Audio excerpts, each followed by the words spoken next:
Hey, what's up, everybody? This is Rob, and I'm here with Radu Nistor, national champion and New York Bridge Pro.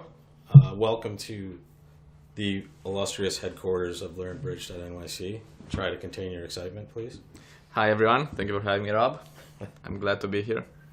And we're going to go over some of the key hands from this week's online tournament and just talk about some of the decisions that we made and some of my just crazy, insane bids, and maybe you can tell me how bad I was, Radu. So That sounds good. Let's go. The first hand out of the box was a pretty clear-cut hand. It should start out with North opening a club, the robot, and with our hand in South, for me, Radu, it was a pretty clear 3-no trump bid. Balanced hand, 13 to 15, no 4-card majors. We had a lot of people doing different stuff on this hand, though. Yeah, I think this is one of the problems that mostly beginners do. Like, they try to complicate things. It's just better to bid your hand like as fast as you can and like give as least information as you can. Like, this hand is obviously a no trump hand, right? You're not gonna have a major fit, and you wanna get as fast as you can to 3-no trump, and you don't wanna give too much information. So like a minor pass 3-no trump should be a good 12 to 15, maybe 16 points, right? Which is what we have. And if we start with one diamond, the opponents now might overcall a major. It's gonna be easier. Maybe they can find a save. Maybe they get off to a better lead against they get a no better trump. lead. Maybe partner bids a major. Maybe partner bids a heart, and now they know it's gonna be easier to lead a spade. Yeah, that's the big thing, and that's always the big thing for me is the exchange of information. Now, some people got it a little wrong. Some people bid one diamond, which is actually, if you don't know to bid 3-0 with this hand, at least you made a forcing bid for partner. Others used the inverted minor suit raise, which we talked about. It might not be unreasonable. Yeah, with a no, hand like this. I actually don't mind bidding two clubs with this hand because, I mean, your spade stopper and diamond stoppers aren't the best, but Sure. still I would rather just bid my hand fast and put the opponents on a guess. It's always Exactly. harder to defend when you don't have that much information. And honestly, depending on what partner might have, a major suit lead might work out okay on a Yeah, of hand like course. this, which is what you're usually going to see. Like, for example, even like if we look at this hand, right? We're gonna bid two clubs, which is forcing, and now opponent's gonna bid two spades because he has nothing in hearts. Sure. And then we're gonna bid no trump because we have king, queen, 9 of hearts, and now it's gonna be much easier for the opponents, right? Exactly. It doesn't matter now on this hand because jack 10 of hearts are on side. Sure. But if they wouldn't be on side, and we bid 3-0, like We're in a what lot of does West lead? Les might lead the ace of diamonds on this. Yeah. Yeah, so that's the biggest lesson from this hand for sure is, get to the most likely contract very quickly and kind of put your opponents to the test. They're going to have way less information than they would on any of the other auctions. Some of you bid 1-no trump. That is 6 to 10, always. Right? So if you bid 1-no trump, you didn't find this nice game. And okay, board 2 was interesting because it's where I differed from a lot of the experts, including yourself, Radu. I opened the south hand 1-no trump, and I thought it was a pretty normal 1-no opener, maybe because I have no trump fever.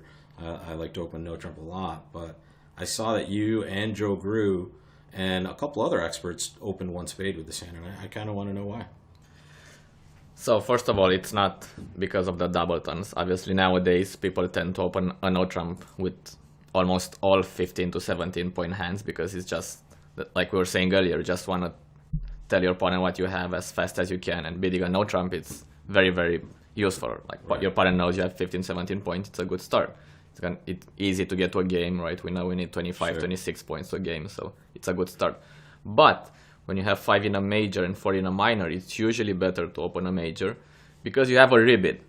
So people didn't used to open a no trump with, for example, 5 diamonds and 4 hearts and 5, 4, 2, 2 because they said they have two doubletons, right? Yeah, exactly. But the problem is if you open one diamond and partner bids one spade, you have no rebid, right? You have 16 points. So you can bid one no trump because it shows 12 to 14. So then you have no rebid. You can reverse, but that should be 18 or more points. So because of that, people started opening a no trump with 5 of a minor and 4 of a major. But when we have 5 of a major and 4 of a minor, we can open, like on this hand, for example, we can open one spade, and if partner bids one no trump, we can rebid 2 diamonds, and then we can decide later. Like if partner bids 2 spades, depending how good our hand is, we can either pass or we can rebid 2 no trump. Sure. And partner now knows we have a balanced hand, right? We wouldn't bid 2 no trump. So he has to know we're 5, 4, 2, 2. Because if you're 5, 3, 3, 2, we would have probably opened a just- no trump, right? So now it's much easier for him to, Sure. like exactly our shape, and we should have like 16, 17 points. Yeah, that's interesting. And I just rushed open one no trump always, but I have to remember that no matter who opens no trump here or who plays no trump, you get to play the hand.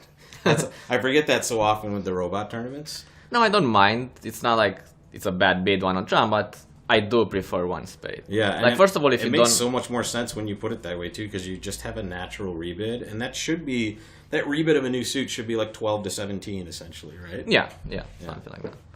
And also the problem is if you don't have a game, actually, I would rather be in a suit contract, right? Because even though I have stoppers in both of my double tones, they're probably gonna lead one, and if they read the right one, I would rather play in a suit contract, and then I have time to set up my side suit and pull trumps. And you have roughing values in two suits too, Yeah. which is really nice.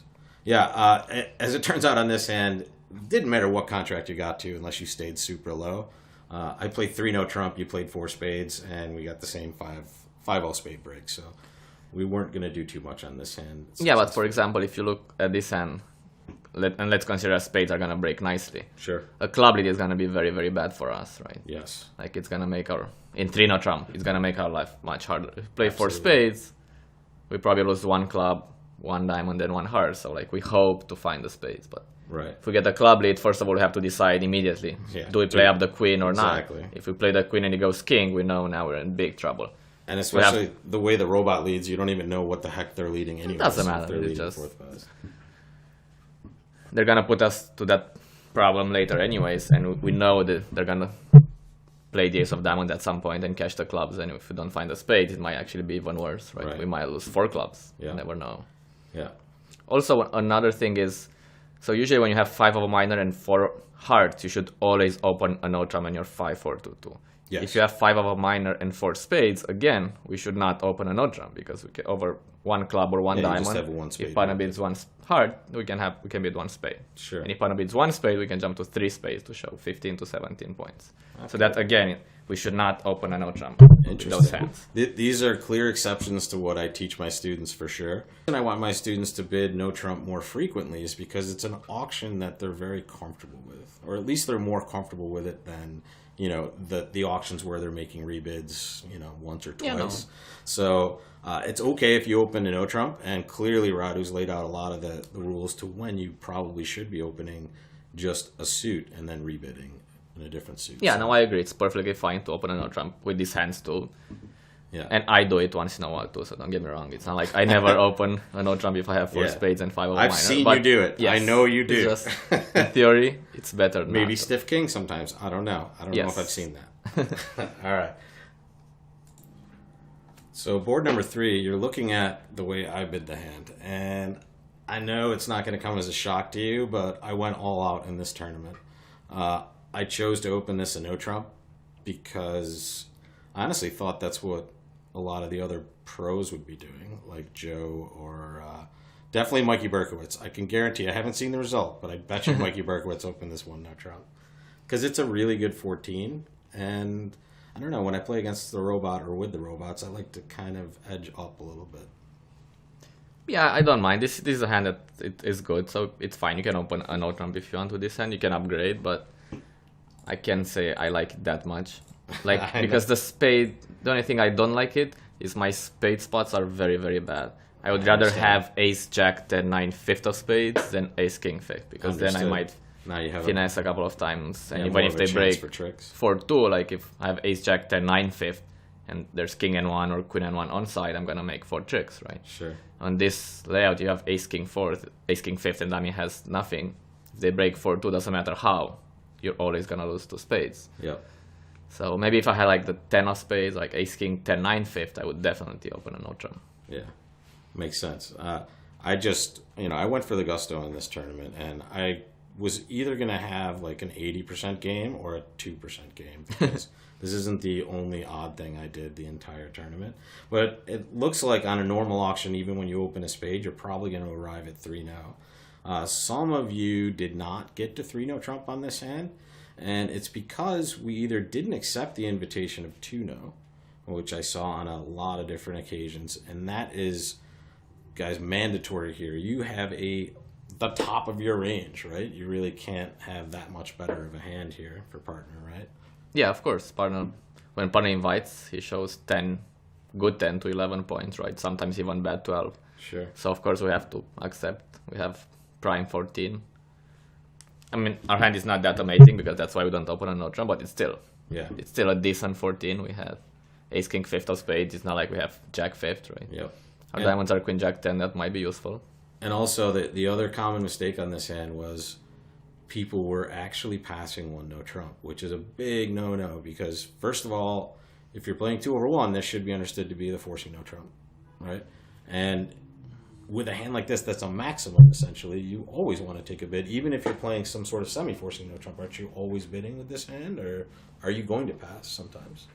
No, you should never pass with 14. Yeah. If it's forcing, it's obviously a clear. You have to bid her because that's why you play forcing. If it's semi-forcing, it means that you can pass if you have a balanced hand and up to like 13. Right. If you have more than 14, partner could have 11, so then we have to bid again because we might miss a game.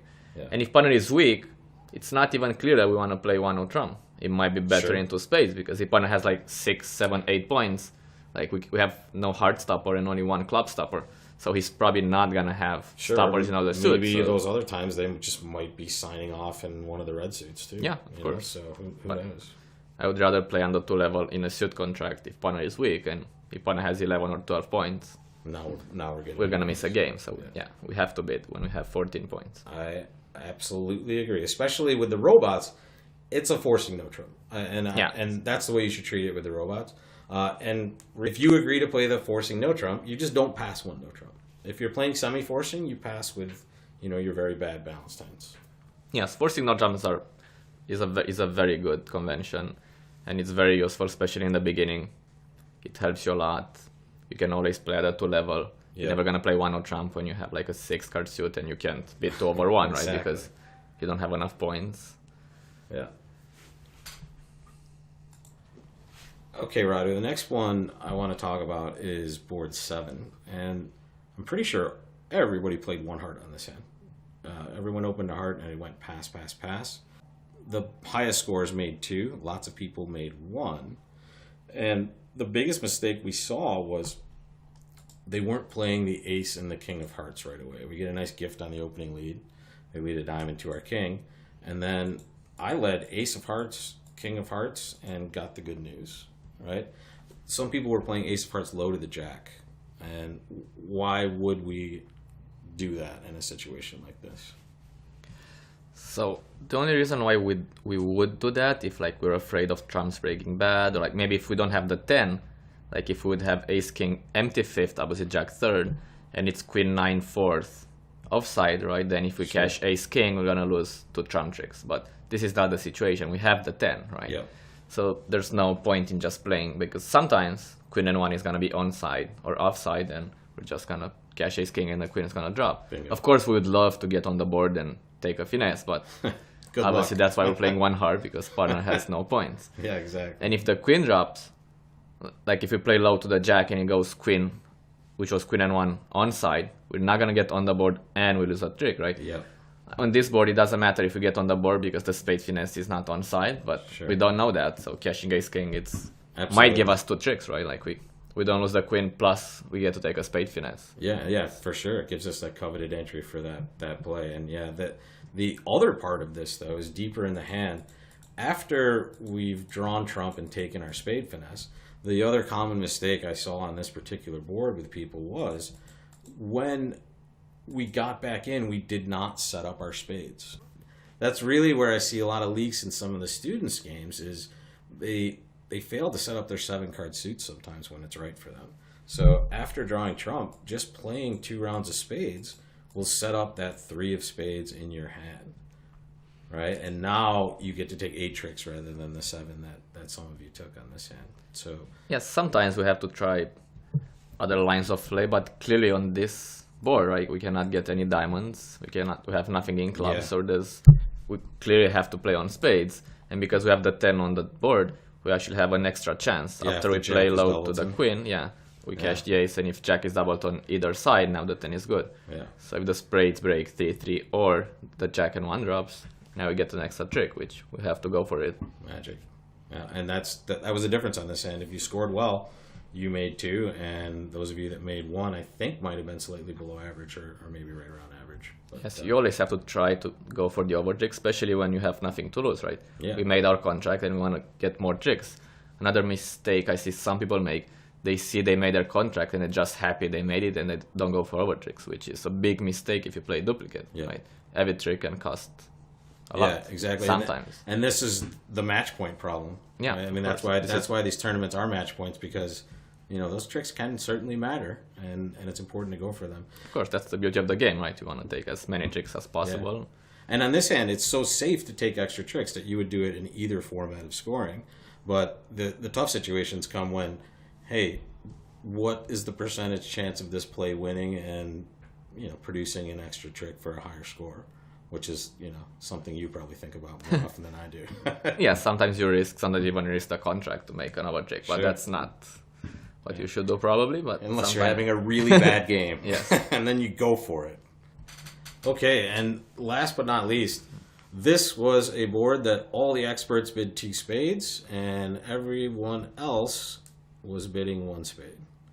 And let's talk about why this is a 2 spade bid is south. West opened the bidding 1 diamond, and it went pass to us with this hand. So again, this hand, like if you bid 2 spades, partner knows immediately that you have 6 spades, right? Like if you start with 1 spade, we have no idea what West has, right? Like West could have maybe 7 diamonds or sure, but let's just back up and talk about what this means. This cannot be a preemptive bid. A lot of people think that this is a preemptive jump over call, which it would be in the direct seat, right? If we make a jump over call, it's always going to be weak.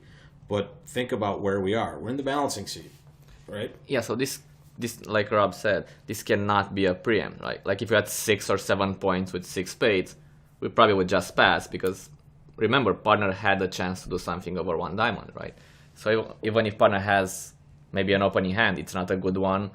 He doesn't have a 5-card suit. He didn't bid 1 no trump. So if you only have 6 points, it's probably their hand. Like maybe they missed their fit. Like we don't want to bid 2. Maybe they're gonna get their hard fit. So it can't be a weak hand. So if it cannot be a weak hand, then it should be like a minimum opening hand. Yes. It's exactly. This is something that probably some people don't know. If it goes pass, and we're in 4th seat, then we have to open the bidding. If we open 2 spades, again, it's same thing. It's the same thing, right? It's not a preempt because it went pass, right? Yeah, so if you want to preempt in that spot, you can just pass. Yes, we would not open. So 2 spades in 4th seat, it is sort of like a preempt, that's why it's meant. Yeah. But it's like 11 to 13, and it has 6 spades because we don't want to open 1 spade and then give the opponent a chance to bid, right? Right, and for those times where partner might not have a good hand, we want to keep the opponents out of it. Yeah, of course. Like imagine you have 11 points in 4th seat with 6 spades. Yeah. We know everyone passed, so everyone has 9 or 10 points, maybe some 11, right? Yeah, so we know the points are split, auction, right? Yeah, so we want to bid, again, we want to bid as fast as possible and get to the right contract without letting the opponents. Maybe they can make 3 of a minor, or maybe they can go down 1, but we don't want to let them bid something. We want to bid 2 spades, and maybe we can buy it, and we can maybe make 2 or 3. So it's the same idea. Sure. We want to bid 2 spades. We want to tell our partner what we have, and it's not a preempt. It shows. Yeah, and a lot of you bid 1 spade with this, which isn't technically wrong. It's of course not. You just missed an opportunity to make a super descriptive bid for your partner, really. And also maybe get to some games that you might not get to normally. A lot of you that bid 1 spade ended up in 3 no trump. Some of you that bid, I think everybody that bid 2 spades was either in 3 diamonds like yourself or in 3 no trump. I honestly was close to your side. I was almost going to pass with this hand. Here is my auction. And this is your auction here. You passed 3 diamonds in it. I mean, does it come down to just the quality of the spade spots for you here? And I mean, I think I could have bid again. It just 3 diamonds was kind of a weird bid because I have no heart stopper, so I just couldn't believe that we're making 3 no trump. Because if partner doesn't have such good diamonds, I might not have enough time to set them up, and I don't want to play no trump from my side because I have no heart stopper. So I thought if partner had stoppers everywhere, he could have bid 2 no trump or even 3 no trump, right? Because he has a 12 count. It seems like a normal 2 no trump bid. We would never want to play diamonds because that's the suit that the opponent open with, right? So we'd rather bid no trump. It's more points, and we have a singleton spade and partner has 6 spades, so he has that suit covered, and we have everything else. Sure. I think your wife bid 3-no trump also, so there's some differing opinions in your household, I believe. We're gonna have a talk about that. But no, probably 3-no trump. It's weird. I don't see the robot make bids like this too often. I think that's more. I've played so much with the robot. I mean, I thousands of hands that this just looked weird. It's something that they rarely do, and that usually means something good, I guess. Yeah, it was strange. I probably shouldn't have passed. I just thought partner has something like queen, 10, 6 of diamonds and an ace. Yeah. And I definitely was rolling the dice in hearts for sure.